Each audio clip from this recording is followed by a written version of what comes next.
December 3rd, 2018 at 7 p.m. in the City Council Chambers, 301 South 5th Street. Tonight we'll have our invocation by Reverend Brian Sharp from the Grace Christian Fellowship Church. If you'd like to come forward, please rise. Mayor and Council, thank you very much for allowing this tradition to continue, because I think it says something very positive about our city. Let us pray. Father God, we come in the name of Jesus, and we thank you, Lord, for your abiding presence with us, Lord. We never have to worry about your presence. And we ask your blessing upon the actions that are being taken tonight, Lord, and upon the discussion that will ensue. And we just pray that your Holy Spirit will just lead and guide them as the council makes their decisions and moves things forward. And Father, may their decisions and choices be yours. And it's at this time of the year, Father, when we celebrate the birth of your Son, Jesus.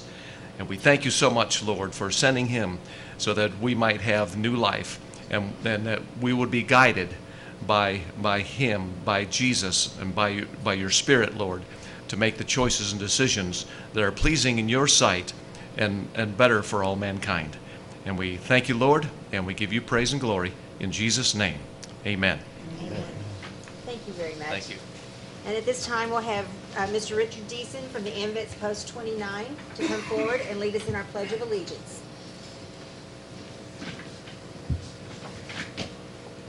I pledge allegiance to the flag of the United States of America and to the republic for which it stands, one nation, under God, indivisible, with liberty and justice for all. Thank you, sir, and thank you for your service. At this time, we'll have the roll call, Ms. Kirby. Councilman DeGaris. Here. Councilwoman Horton. Here. Councilman Cornman. Here. Councilman Smith. Here. Councilman Black. Here. Mayor Pro Tem Davis. Here. And Mayor McVey. Here. We do have a quorum. Thank you, Ms. Kirby. Item 5, disclosure of interest. Any member of the City Council may disclose any possible conflict of interest dealing with either any item on the printed agenda or any matter discussed at a previous meeting. Seeing none, at this time we'll have our citizens' input. Each person in the audience may take this opportunity to address the City Council on any matter which is not on the printed agenda. And my first guest up tonight would be Mr. Chester Groves.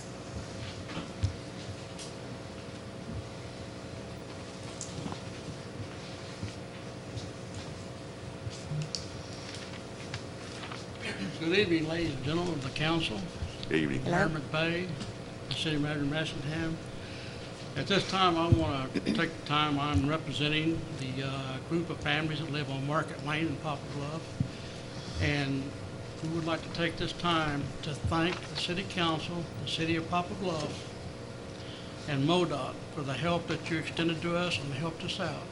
We appreciate it very much. I know a lot of times you don't get the thanks and everything, but we wholeheartedly thank you very much. And we wish to extend to you season greetings and a Merry Christmas. Thank you very much. Thank you very much. Thank you. Mr. Grove, I apologize. We need to get your address. If you'll just fill it in for me here, you won't have to cite it out. They just have to have it for the record. Do you need to read it? It's my fault. We got in a hurry. Thank you. Okay. Thank you very much. Thank you. And thank you for taking time out to come, because yes, we do hear a lot of complaints, and it's nice when somebody takes their time out on a cold night like this to come tell us thank you. We're just glad we could work it out. We try to fulfill our promises here, so thank you very much. Is there anyone else in the audience? I don't have any other slips up here. Okay. If seeing none, just a minute. I have Mayor's Remarks is a new section that we've added to our agenda. We have a special guest in the audience tonight that I'd like to bring forward. One of our city employees went over and above, and again, I think it's a good time to have good news, not just bad news. So if Garland McClintock would come forward.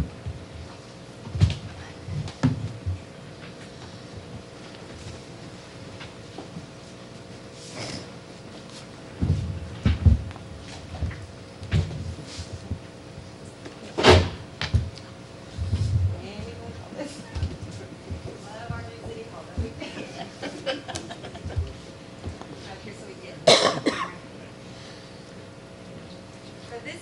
first for me in my 15 years, but I've known Garland for a very long time, and I know the quality of the person that he is.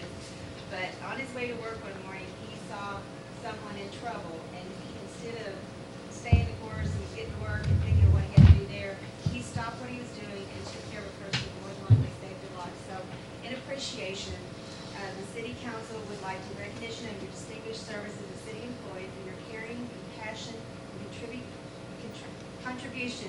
I'm very nervous. As an exemplary citizen, we give this to Garland McClintock, certificate of appreciation, and witness hereof, I hereunto set my hand and cause the seal of the City of Poplar Bluff to be affixed this 3rd day of December. Thank you all.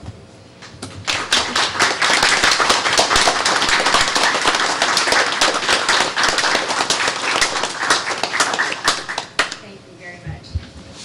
We really appreciate you. Good man. Glad to have you on our utility.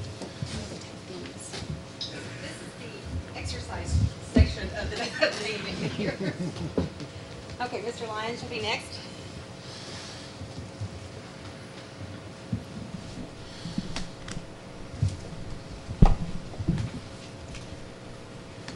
Okay, we're very thankful. We have a warm building to be in and plenty of chairs for everyone, so we have a little confusion here. That's just part of it. That just goes with it.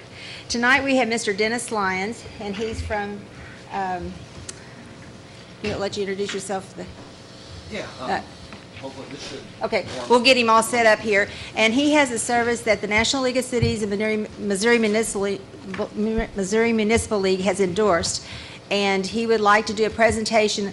Rather than telling one or two people and we tell others, we thought it would be best if he could do this on the televised portion as well as, the audience and the council could hear it all at one time. So we'll let you do your presentation.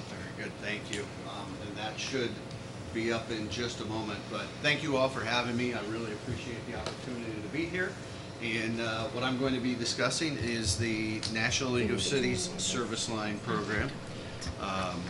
And your microphone is straight ahead. You may want to adjust it so they can hear you good. Is that better? There we go. Yes, that is. Thank you. Let me make an adjustment here.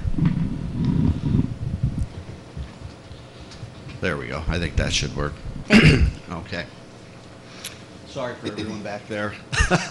At any rate, my name is Dennis Lyon. I'm with the National League of Cities Service Line Program. We are the only service line program that's endorsed by the National League of Cities as well as the Missouri Municipal League and 14 other state leagues. I work for a company called Utility Service Partners, and we're the administrators of this program. So basically what I'm going to be going through is who we are, what we do, how we do it, and why we do it the way we do it, more or less.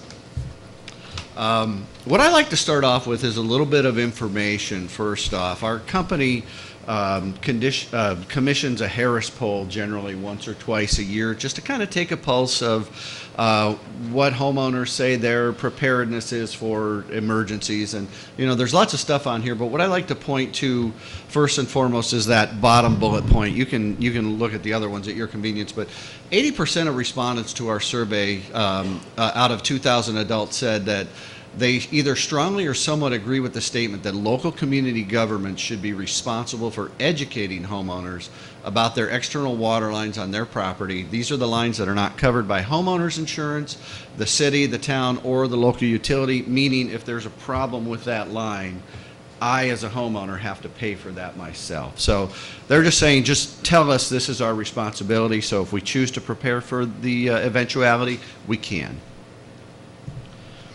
So why choose utility service partners? First off, our experience. We've been providing these services for 16 years now. We have an A+ rating with the Better Business Bureau. We have a 95% or higher satisfaction rating for the last 10 consecutive years. And we've also been awarded the Better Business Bureau Torch Award for Marketplace Ethics in 2013, and actually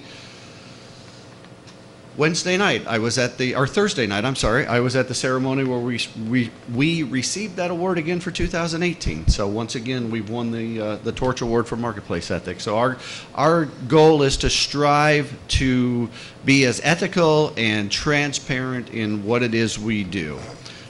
Excuse me, and our ultimate goal is to become a trusted steward of your reputation and your brand as well, and I'm going to explain how that all works. We've had the National League of Cities endorsement since 2010. That was just recently renewed for another 5 years.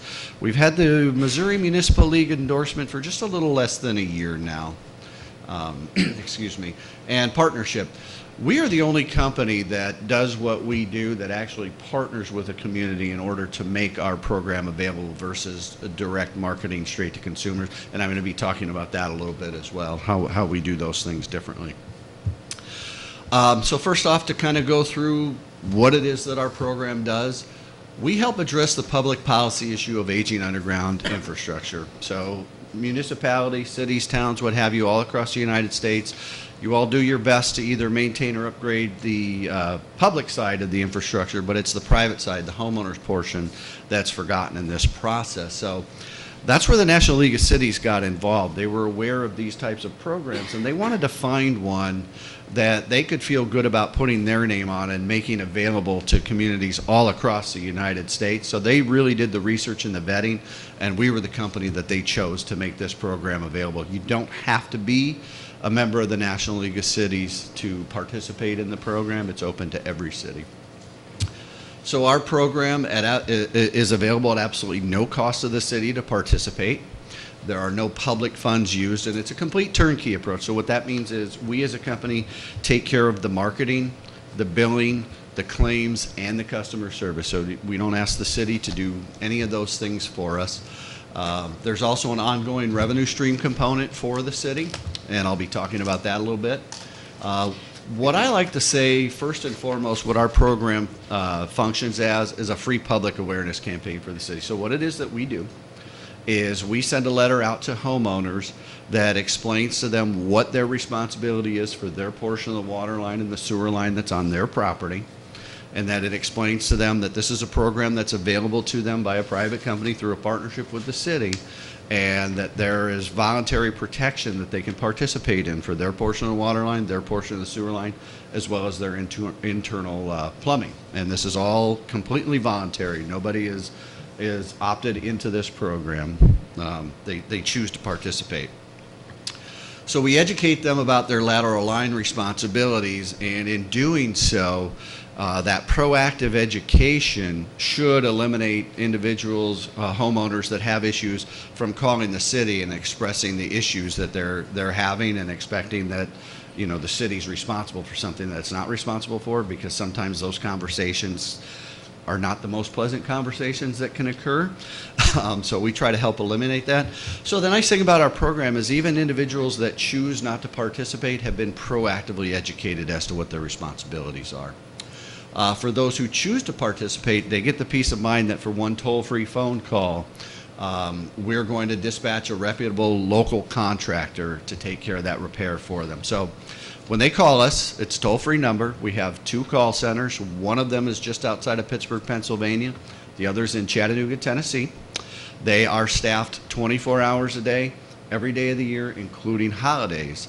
And as I mentioned, when they call us and they have that issue, we dispatch a local reputable contractor. So what we do is when a city chooses to partner with us, is we reach out to contractors in that community to find reputable ones that we vet before they become part of our network to take care of those issues so that there's a good response time. So the policy is when someone calls us with an issue, within 1 hour that contractor is to reach out to that homeowner, and they're to be on site within 24 hours or less, depending on the severity. They may, you know, maybe it's something that can take a day, maybe it's something that needs an immediate response.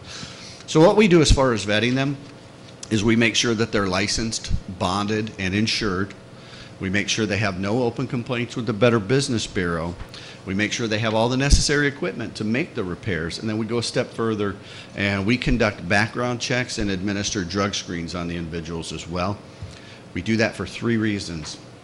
We want to make sure you as city officials are comfortable with who we're sending out to conduct these repairs for homeowners. As a company, we want to be comfortable with who we're sending because we have a reputation at stake as well in what we do. And we also want homeowners to be comfortable with who's showing up at their door to take care of those repairs for them. So they undergo that very rigorous vetting process, and they don't pay us to become part of our network either. So I'm going to talk a little bit about the coverage and what a homeowner gets for their participation. I'm going to cover the water and the sewer coverage at the same time, even though they're separate programs, because they're set up the same. So what the water and sewer coverage offers for homeowners is protection for broken, cracked, or leaking pipes, tree root penetration, a clog that needs to be cleared out, or even thawing of frozen external water lines. So what the homeowner receives for their participation is up to $8,500 in coverage, and that's per repair incident. I like to stress that because we don't have a limitation on the number of service calls that a participating homeowner can have. So each and every time they have an issue with us, no matter how many times a year, that same $8,500 is available to make that repair. That amount does include public street and public sidewalk cutting if necessary to make that repair. There are no annual or lifetime limits on that protection, so there's no point at which we'll say, you've called us enough times this year, we've spent enough on you, sorry, or even for the lifetime. We don't do that. There are no deductibles, so a homeowner has first dollar coverage.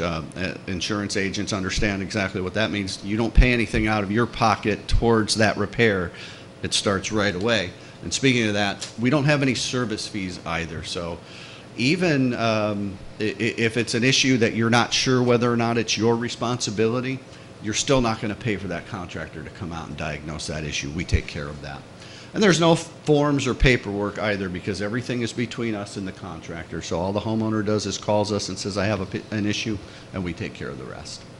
As I mentioned, 24/7, 365 availability.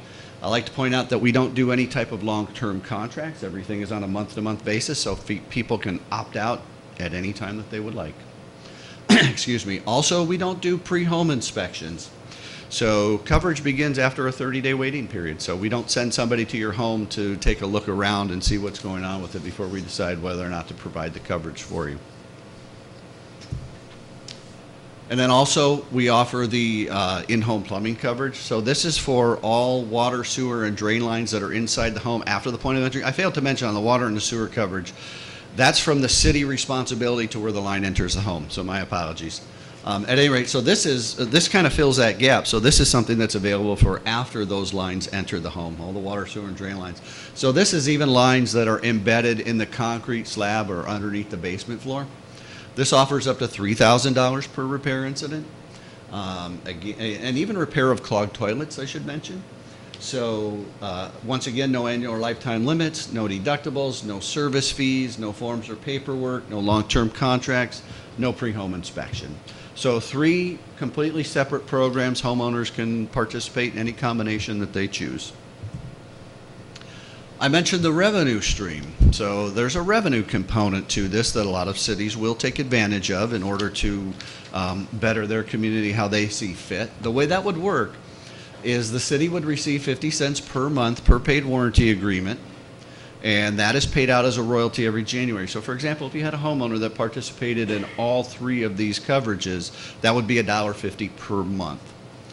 Some examples of what other city partners that are existing do with those funds. Some will just put it in their general fund and use it for capital equipment or capital expenditures where they see fit. Some will set up low-income utility assistance programs, offset the cost of a water bill if you have a leak. We have a partner in Utah, Orem, Utah. They donate their money to a local charity every year, a local food bank or what have you. Or actually, just recently, they used those funds to put towards building an all-abilities playground in their community so that kids of all different physical abilities can all play together in the same space. You could use it towards your NLC or state league dues. So those are just some examples of what you could do with that revenue. Some cities choose to decline that revenue. In the case that you would decline that revenue, that savings is passed directly onto the homeowner. So that 50 cents that the city would have received for somebody having the water protection, for example, would come off of what a homeowner would pay to have that coverage. As for how we market our products, we only do that by direct mail, so you don't have to be concerned about telemarketers, you don't have to be concerned about people going door to door, and you don't have to worry about us overwhelming them with direct mail either, because we have a maximum of 3 mail campaigns that we do per year. We do 2 letters per each one of those campaigns. So we send out a letter. That letter educates the homeowner as to what their responsibility is, explains to them that the program is available from a private company through a partnership with the city, not by the city itself.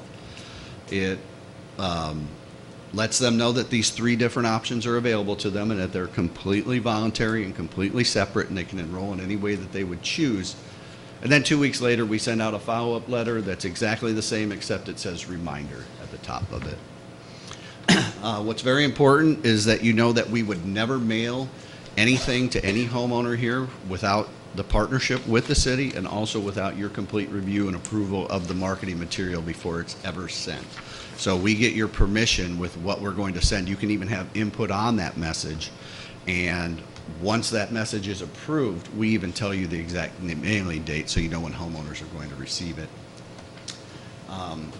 What the city's role is we ask for use of the city logo and just a generic signature from the city on that material that we send out.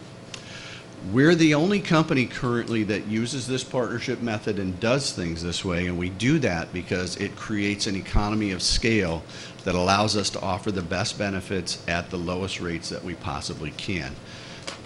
Just to break that down, what it means is because there's more participation, because the city's aware of the program and has vetted the program, homeowners are more likely to look into it. You get a higher rate of participation, which means we can offer better benefits than what other companies do. Also want to mention that homeowners can enroll in any one of 3 ways, so whatever they're most comfortable with. Some people want to call in and ask questions. Some people don't want to call in and ask questions, so they can go to a website, our website, and get their answers and sign up that way. Some folks just fill out the form on the letter and mail it back to us, so really whatever's most comfortable for them. Currently, we have over 600 municipal partners in 39 states, including 33 now in the state of Missouri. And there is a listing of our current partners in the state of Missouri. And I have to apologize for my lack of geographical knowledge in the state of Missouri. I have 16 states that I cover, so it's hard for me to keep track of where everyone is. So I don't know if any of these cities are somewhat nearby or not, but 33 and counting. They're Middle Missouri and Northwest. Oh, okay. Very good. We're the other corner. So we're down here in the Boot Hill. Oh, okay. Very And good. Kansas City's up in the far corner, and that's where a lot of those are. And then the middle of Missouri is Osage Beach. Oh, yeah, okay. Yeah, and I was actually in that area. Kimberling City is Yes. one that Yeah, I did. That's down by Branson. Okay, very good. So just kind of some odds and ends or program success and notes, as I call them. Your endorsement of our program does not equal exclusivity. What I mean by that is if you choose to partner with us, we don't ask that you chase our competition out of here. Other companies that offer similar services are still free to make their programs available to your homeowners, so your homeowners still have a choice as to what it is they do, if anything. Currently serving over 3.7 million customers. 1.1 million repairs completed over the last 3 years. I believe we complete a repair job every 76 seconds. So we've got a lot of experience doing this. We have saved customers over $394 million in repair costs over the last 3 years. That's a lot of money that we've saved for people that have had emergencies. 97% claim approval rating. So unlike a lot of companies that are looking for reasons to deny claims, we're looking for reasons to approve claims.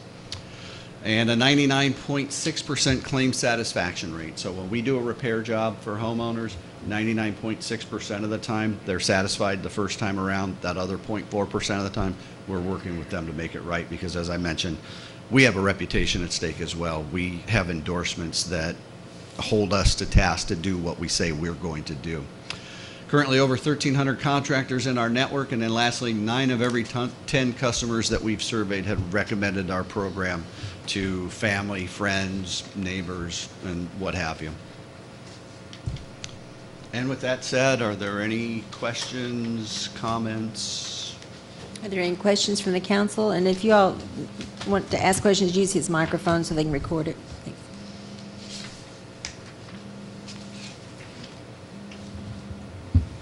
Your repairs, of course, like any town, we have a lot of old lines. And if that thing might be damaged here today, you come out and fix it, but 10 feet up there, it's damaged again next month up there. Talk to us a little bit how that works. At what point do you maybe say, you know what, that whole line needs to be replaced, or you sense my question, I think? Absolutely, yeah, and that's a fantastic question, and I'm really glad that you asked that because I think you'll like the answer. The answer is we rely on our contractor network to advise us what needs to be done because we're not on site. So if someone has an issue that can be repaired and it's a repair that's going to last, they'll do that repair. But if a contractor has dug a trench, for example, and found an issue and said, I can tell by what I'm seeing that I'm going to be back here in 2, 3, 4, 6 months, our response is, you have the hole dug, do what you need to do. Because not only is that from a business standpoint, that's less expensive for us because we're not paying that contractor to make multiple visits. It's less inconvenience for that homeowner because everything's going to be taken care of at once versus multiple trips, constantly digging up somebody's yard to fix something that could have been fixed the first time around. If you repaired that the first time, it would have an $8,500 cap.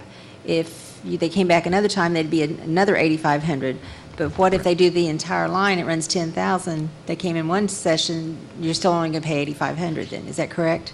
Correct. And that leads me to another point that even in a case when a repair might exceed that $8,500, which less than 1% of our claims actually exceed that amount, because we get our contractors for the referral of the business tend to give us their bulk rate, they call it. So we get a better rate than what a homeowner would. So generally, they don't have that issue. However, if they have that issue, there's two things. One, if a repair is going to be more than $8,500, we let that homeowner know ahead of time before doing it. So it's not we fixed it and here's your bill. Mm-hmm. So they know that ahead of time.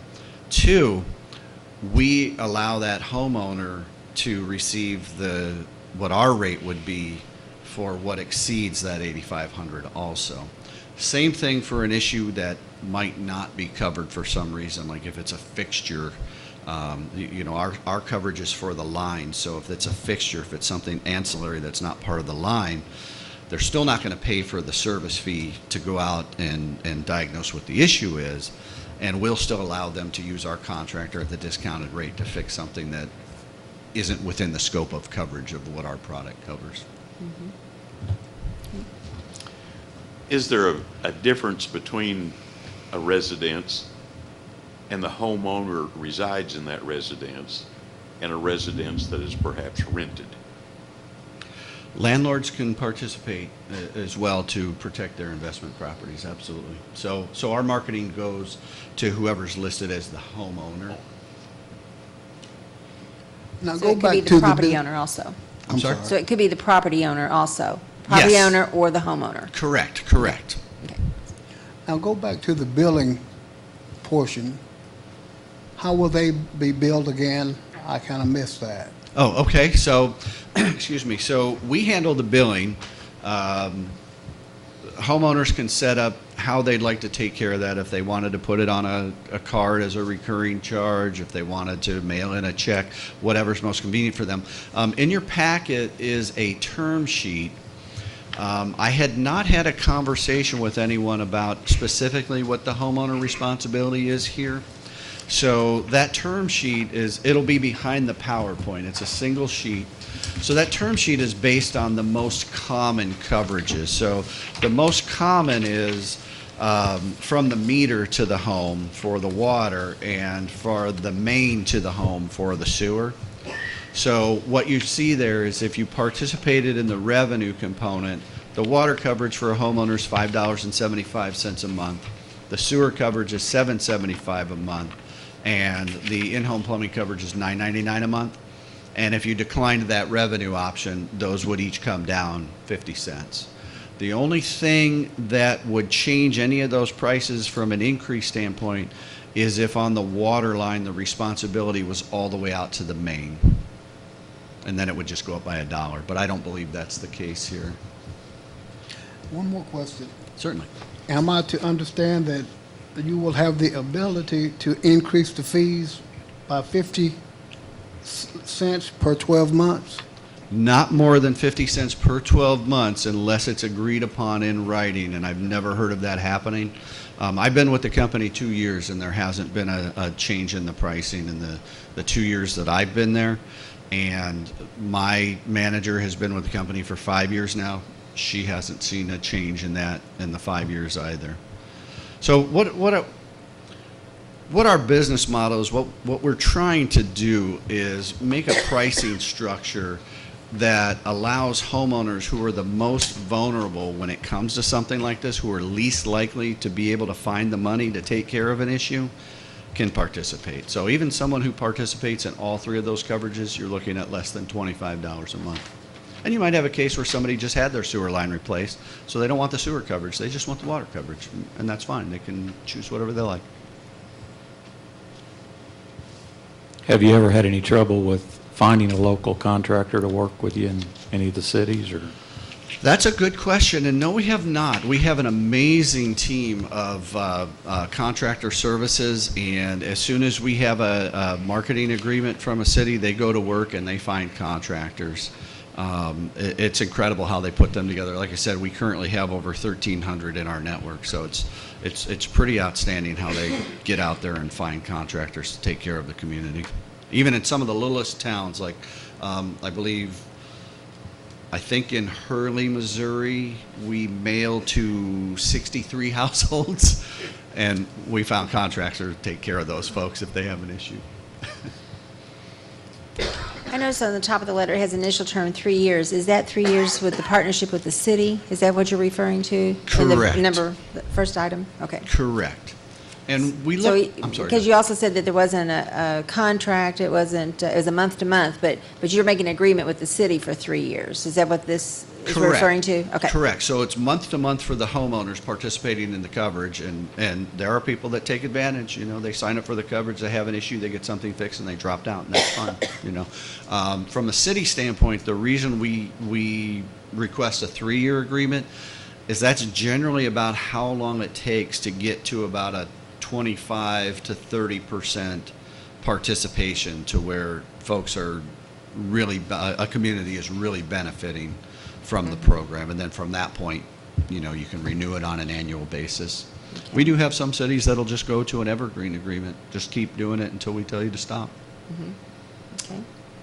Is there any kind of discount for the homeowner if they would pay for a full year instead of monthly? Or? Yes. So if someone were to pay for a full year, they receive a 10% discount. If they were to drop out at any point during that year, they receive then a prorated amount back based on how long they were participating in the program.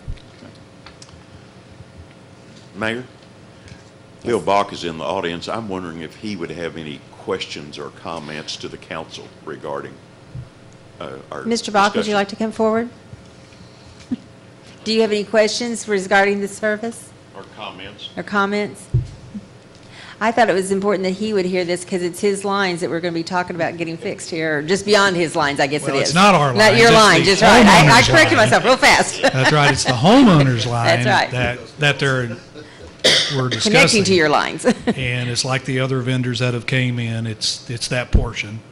I mean, you know, a copper line's been in the ground for 80 years, probably not going to leak. If you had galvanized or clay tile pipe, you might have a problem. It's not for everybody. I think I just heard him say it takes 3 years to get 30% saturation. And those are probably the ones that do have problems. So, I don't know.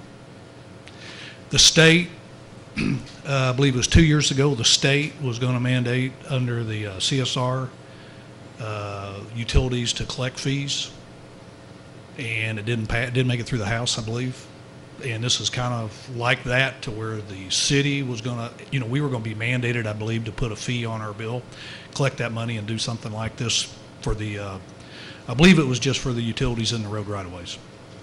But I don't know. If anyone's We've got been a question. approached by companies, and that's what I'd asked Mr. Lyon when he first brought this to me, because there were some companies that wanted to bill it through the utility bill.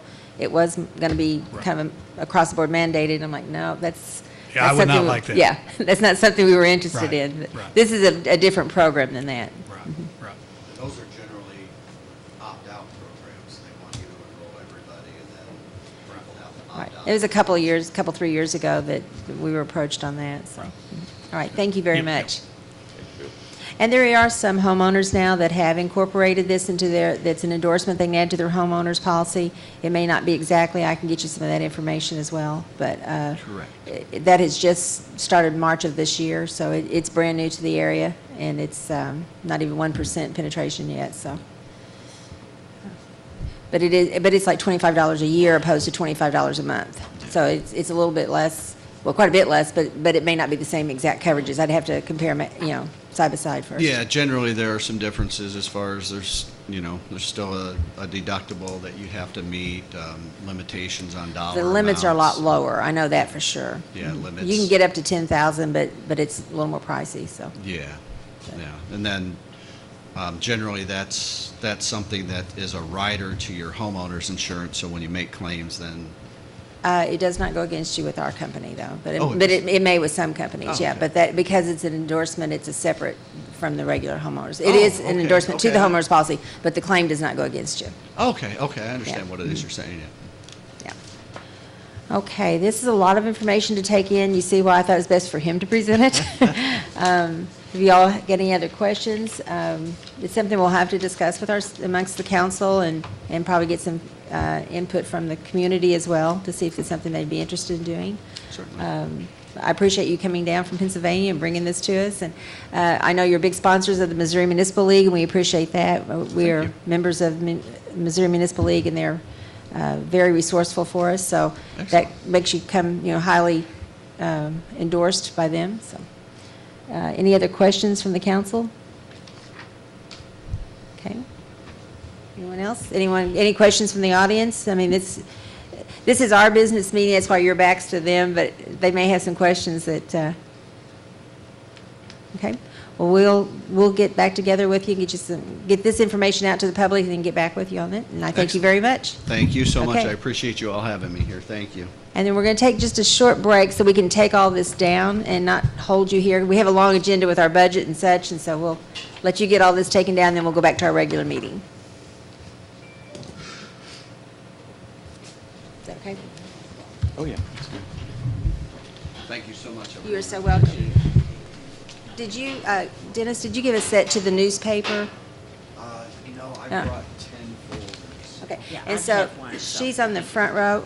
Yeah, she's got her hand raised. If you want to hand that to her, then that way she can get it into the newspaper as well with her report. Thank you. So much. I appreciate it. Thank you.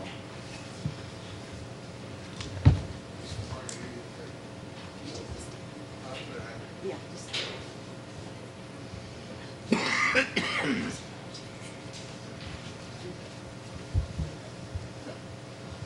I'll get it for you, Dan. I would drop it, trust me. I was going to knock it over and get squeeze past it. Do I need to make a, do we need to put that in our minutes? We didn't, yes. Do Do we need to put this in our minutes, in our meetings? Because you called me this morning, and agreed to do it. Do we need to Yeah. make that documentation somewhere? Because usually Bobby would come out and get permission. I just thought I'd present this at the manager's Okay. meeting, Okay. so. And then that'll document it in here. Okay. I got to figure that when I pulled up today, and I saw those cars out there. And I thought, what's going on across here today? And then, because I saw the marquee that one time. Can you reach that? I wondered if we needed to do something on that, so I'm glad you brought it. Memberships are down, 'cause I'm sure because of Planet Fitness, but they're actually getting closer than what I thought they were gonna get, so. This has got to come down here.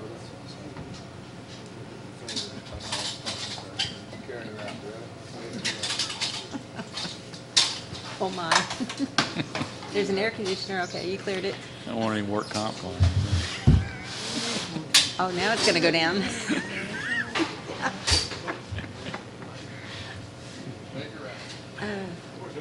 I was going to ask you about how you can do the drug screen and all that, and I'm like,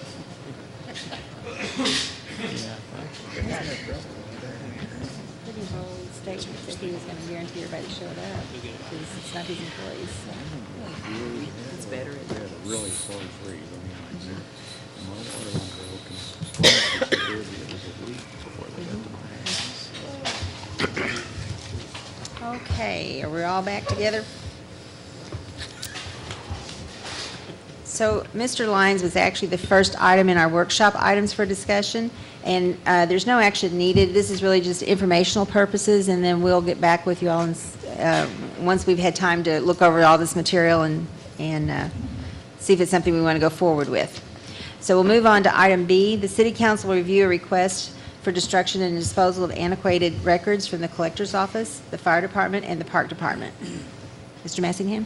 Yes, you have in your packet a list of records that we actually go by the state of Missouri's record retention manual. We're just asking that list give us permission to destroy those items. We do this over several years. Okay. If there's not any questions from the council, I'll entertain a motion and second to move item B to the voting session be held on December the 17th. So moved. Second. First and second, all those in favor? Aye. Opposed? Motion carries. Item C, the City Council will review the proposed budget for the City of Poplar Bluff and municipal utilities for fiscal year 2019. Mr. Messingham? And Mr. Bach? Yes, you should have received a copy of the budget electronically in your packet, and then tonight you have a printed copy in front of you. Before we get started, though, I'd like to recognize that we have all our department heads here tonight, and along with themselves and the employees that work for them. They're the ones that operate this city. It's not me. It's those guys that get out there and work every day in the streets and utilities and police and fire and everybody else. And we've got a great group of department heads, and I just want to thank them for being here tonight. And they had a lot of input into this budget, and I just want you to know that we appreciate all of you. I'll just start out on the cover letter. Start out with general fund. Projected revenues for general fund are $15,362,000. Projected expenditures $15,398,000. Deficit of around $35,000. In those amounts, though, is $3 million from the TDD revenue, and then $3 million in expenses to finish off the Shelby Road Phase 2. Hopefully sometime late winter, early spring, it should be completed, and that should be paid for. So if you take that $3 million out, it reduces it down, well, it's $12 million on each one. What I'll do now is just go through each of the departments in general fund. We have this slated to be voted on at the next council meeting, which is in 2 weeks, which should give you anytime you want to come by and visit me, or if you'd like to visit with me and one of the department heads, you have any specific questions. I realize there's a lot of detail in this budget. I'm just going to kind of highlight it tonight. What page are you on so we can catch up with you? I'll start with page 2, which is general fund revenues. We have 3 pages of revenues. We have taxes divided into different parts: license and permits, court fines, other revenues, special revenues. As I mentioned earlier, the total revenues, $15,362,920. That totals on page 4. And we'll just go through each department. City Council, page 5, $12,966. The following page, the city managers, $186,449. Page 7. Stop me at any time also if you have any questions. Excuse me. Yes. Back to the city council. Uh-huh. I believe you said 12 million? 12,000, I'm sorry if I said 12 million. I have millions on my head. That's what I've been looking at lately. Good ears, Robert. Yes, thank you. Yeah, y'all got a big raise this year, so. It's like, who else got that other dollar? I'll take that one. All right. Let's see. Page 7, city attorney, $96,705. The next page, municipal court, $247,524. City Clerk's Office, $183,732. The next department is Human Resources. We actually started this department late spring of this year, so it's still kind of a learning experience for this department, but we have slated $91,102, and the utility department is helping us pay for a portion of that budget. Finance department is $337,541. We do have our finance officer position that is retiring at the end of this year after, I think, 30 years of service. And we're not replacing that position per se. We're giving some of those duties to the human resource officer. She took care of insurance and a lot of the human resource items. So that department will be picking up those responsibilities, and then the city collector's office will do the accounts payable portion that she did. So we're actually eliminating a position, but we've added the human resource position. So position-wise, we're even. Mosquito abatement, $40,804. As you can see, most of that is operating supplies, which is the chemical we use. Department 30, the planning department, $311,623. Police department, now we get into the millions of dollars, so $4,955,661. That department has the most employees of any department. Animal control department, $146,140. Code enforcement, $153,792,000. Fire department, $2,485,300.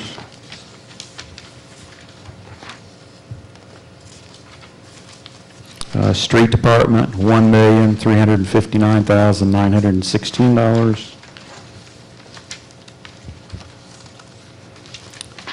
Cemetery department, $248,027.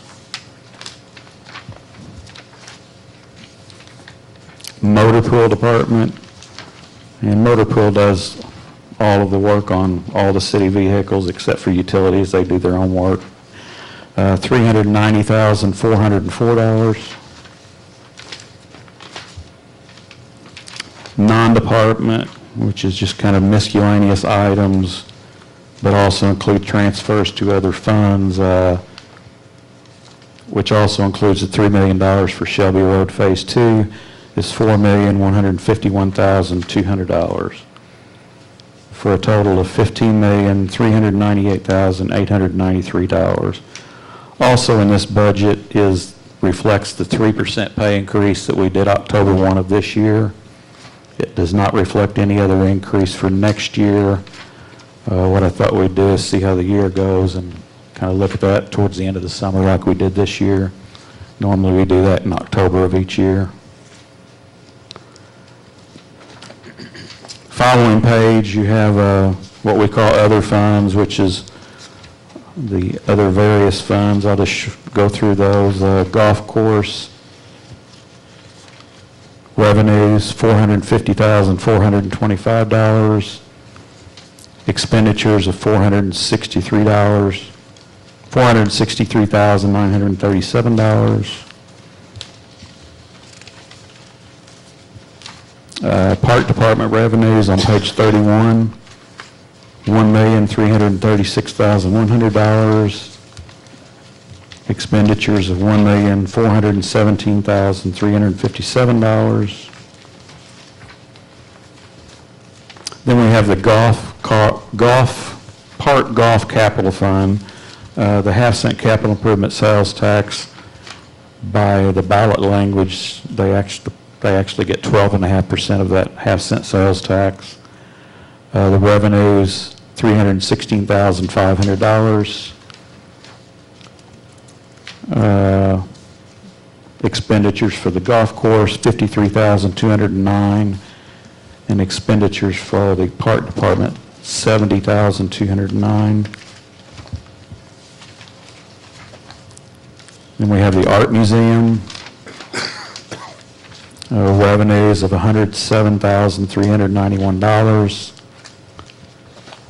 Last year, we eliminated the part-time position in that department, and it actually created several problems this year with being able to get the exhibits up in a timely manner and some secretarial duties. So I've added a portion of that part-time salary back in their budget. Their expenditures are $107,391.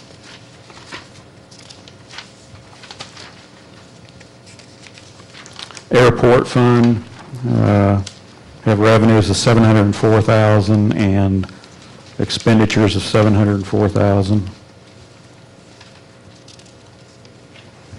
And as you can see, our fuel sales are really doing a lot better this past year than they've done in the past few years. We have the Highway 67 Economic Development Sales Tax, which is a half-cent tax that is used each year to pay off our portion of the four-laning from here to Fredericktown. And that should be paid for in the year 2020, about 15 years earlier than what we had expected, 10 to 15 years.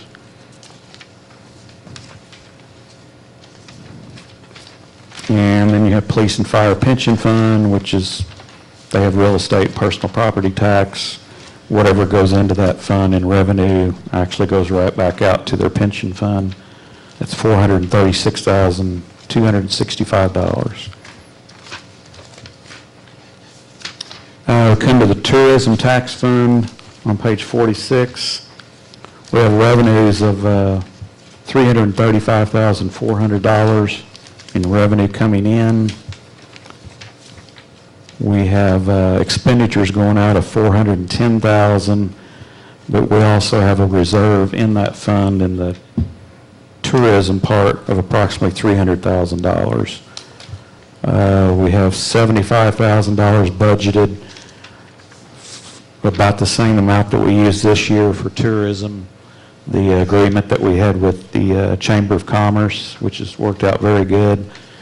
You have $255,000 of that goes for the operation of the Black River Coliseum, and then $30,000 that goes to the Coliseum to promote events. Then we also have in there $50,000 for contracted services, which is for the downtown position. I've talked to that person, and it was mentioned by one of the council members that possibly part of those duties could be to help market the Coliseum, promote it. Since that's part of downtown, I thought that was a great idea, and that's something, if this budget is approved the way it is, that we'll be working on this year. Would it be possible to make that person an employee opposed to the contracted services if you run it through the, like, Coliseum and the tourism? We could. I know the first director we had that, for the first person we had years ago, we actually paid him a salary. And, I could check with the accountants and see what they might think the best way to do it is. And I would like to look into that. okay, sure.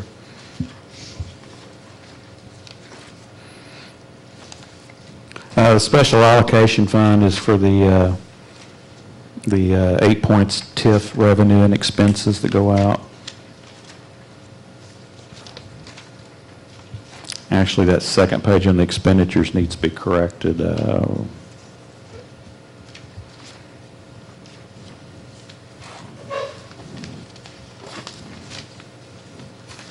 think the other improvements needs to come out of there, that $2.5 million.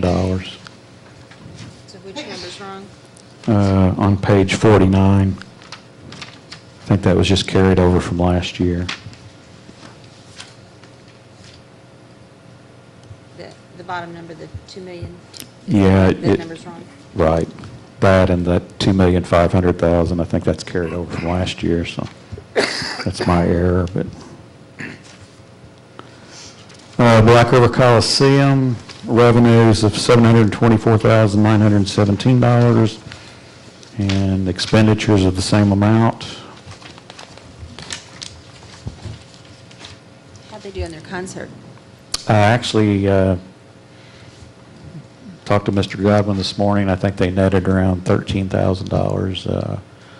Also, the good thing about that was I heard that Haffey's downtown and the Bronze Owl were both very busy that evening. Both of them were pretty much packed, so That's good news. that brought business downtown and sales tax dollars also. So very successful concert, though.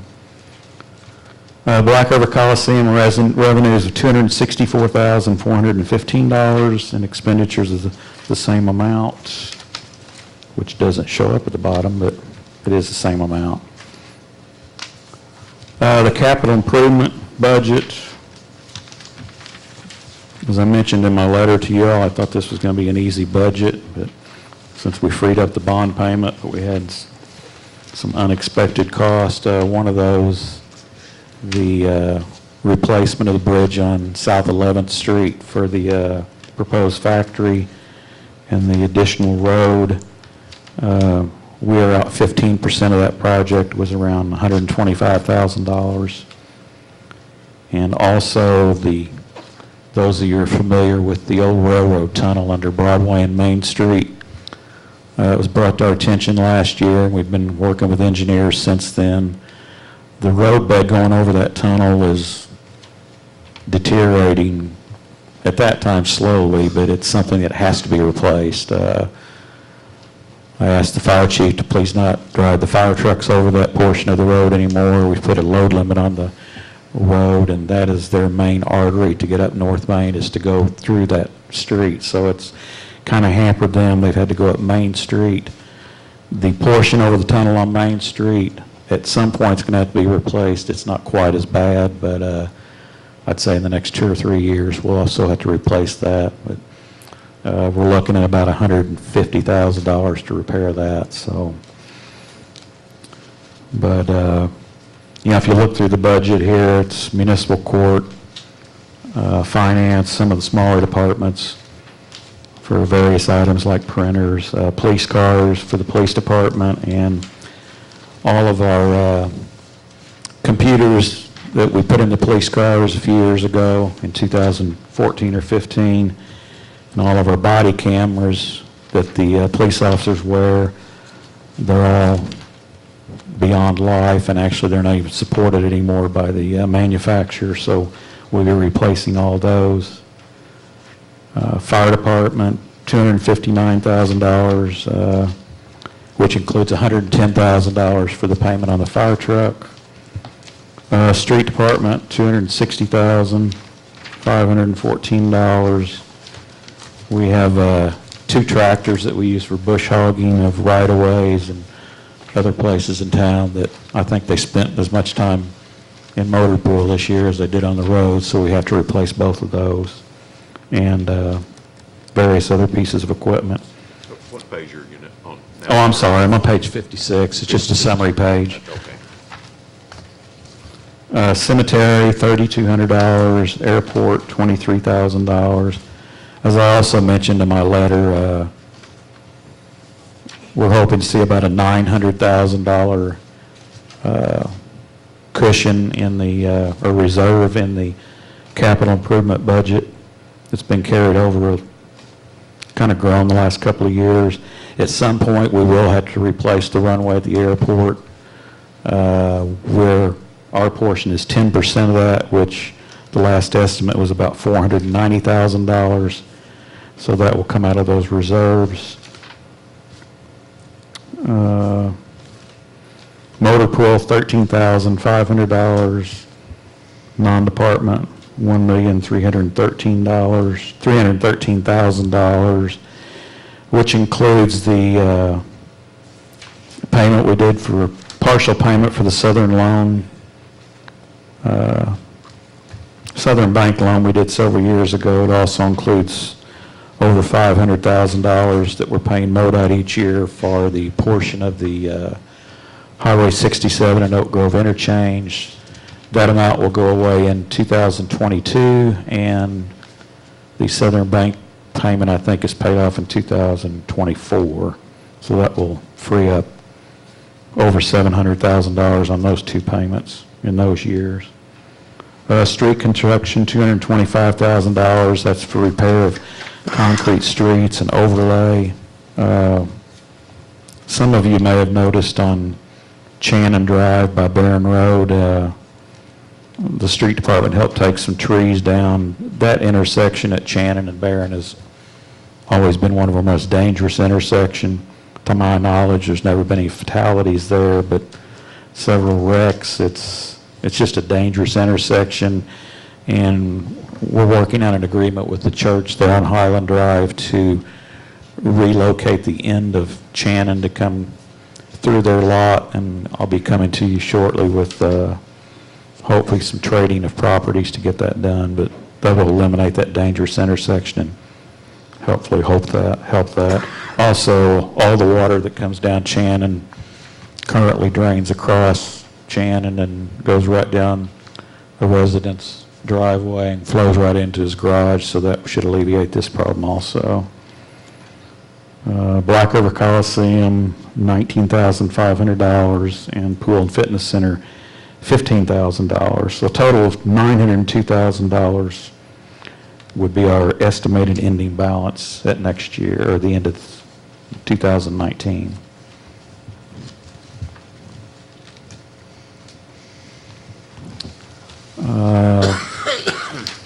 After the capital improvement, you'll see the utility budget. I'll just kind of highlight what Mr. Bach has in his letter, and of course he's here tonight if you have any specific questions for him. Electric department is budgeted $41,410,863 for revenues. Expenditures of $40,340,314, which calculates out to a net gain of $1,070,549. He's budgeted capital expenditures of $2,291,748. At the end, with a positive cash flow of $1,178,801. They currently have $955,000 in investments. Water Sewer Department, revenues of $6,230,424. Expenses of $5,929,215, with a net gain of $301,000. They've budgeted $22,222,000 for capital expenditures, with a positive cash flow of $509,000. He lists specific items that they are using the capital money for. Like I said, Bill's in the audience if you have any specific questions for him on the utility budget.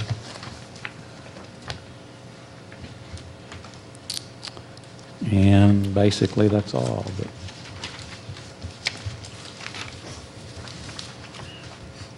Okay, are there any questions from the council?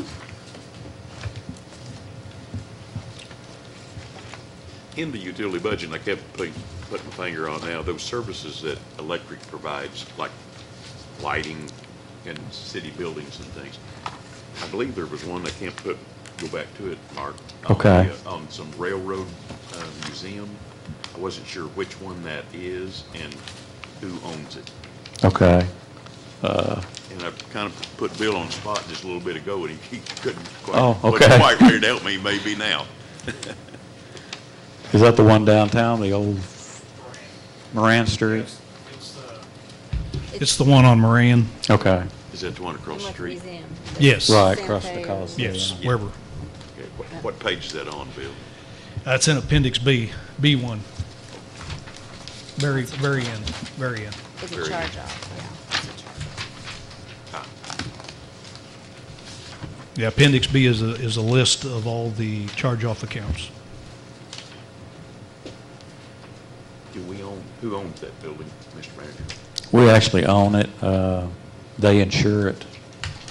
They take care of the maintenance of the building. So they totally operate it, except we do provide the electric to it? Yes, sir. Is that the way it works? Yes. So there's 3 meters there, and that's light, probably lights in the parking area or something? Probably water. Water, okay. Yep. Do we provide those kind of utilities to any other properties that we don't own? Yes. Do we? Yeah, Wheatley. Wheatley Museum. Yeah. The And very next page has got a list of, then the Mark Twain Museum on Main Street. What's Radio Shop? Years, it's just part of the old city hall. Is it Rio Vista that's in there? Back in, okay.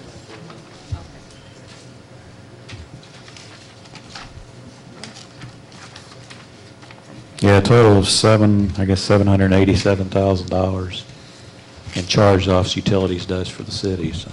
right. The bulk of that is the Coliseum, and what you see in B is electric, water, sewer combined. If you go back to the electric on page,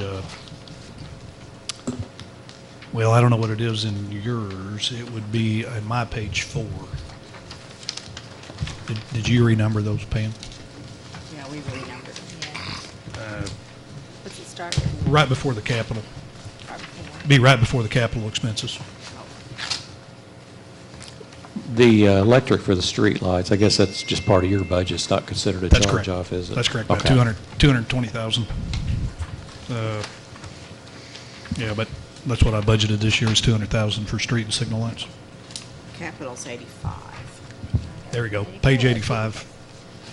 Page 85. It starts at the very bottom. Correct.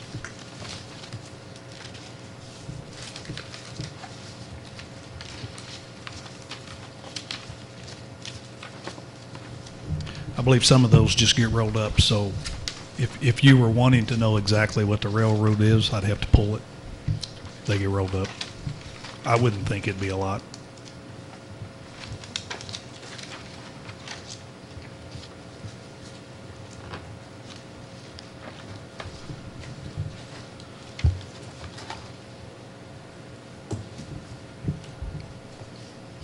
Are there any other questions for Mr. Bach or Mr. Massingham? Thank you very much. And I appreciate having the hard copy. It's a lot easier to read than on these little screens, and give us time to read over them over the next 2 weeks. And again, if anyone has questions and would like to meet with Mr. Massingham or Mr. Bach, please do so that we can make sure that we have a good, sound budget as going forward. Okay, is there any other questions on the budget?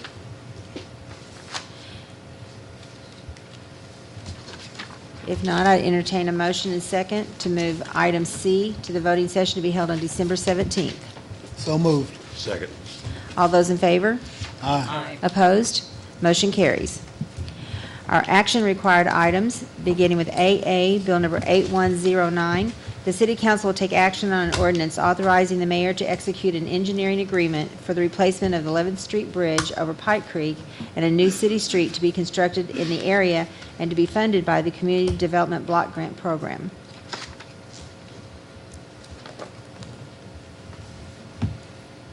Motion for first reading and a second.